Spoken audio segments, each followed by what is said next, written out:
Warga Kampung Lumbung RT 07 RW 02 Desa Semplak Barat, Kecamatan Kemang, Kabupaten Bogor diresahkan dengan keberadaan seekor monyet liar yang sering berkeliaran di area sekolah PAUD Al-Hidayah. Dengan adanya kemunculan seekor monyet liar itu, para orang tua dan guru pun merasa ketakutan. Dalam video amatir, seekor monyet berukuran cukup besar dan berekor panjang yang berada di atas genteng sekolah PAUD Al-Hidayah Jalan Atang Sanjaya, Kampung Lumbung, Desa Semplak Barat, Kecamatan Kemang, Kabupaten Bogor.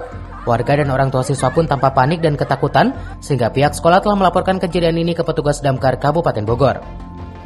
Anggota Satpol Kecamatan Kemang Binwil Desa Semplak Barat Muhammad Ridwan mengatakan keberadaan seekor monyet liar yang diduga kelaparan itu sering turun ke area sekolah setiap pagi, karena sekolah tersebut berdampingan dengan lahan perkebunan sehingga membuat para siswa dan guru merasa ketakutan.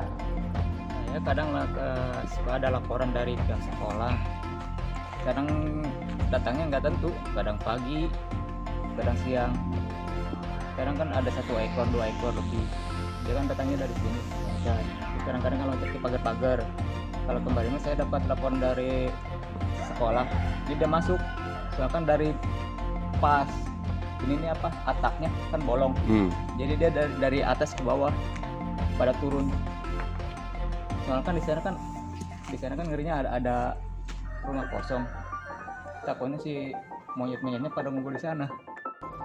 Kemunculan seekor monyet liar yang berkeliaran di area sekolah tersebut terlihat lebih dari 1 ekor dan sulit dievakuasi oleh para petugas. Dari Kemang, Kabupaten Bogor, Suhanda Abriji melaporkan.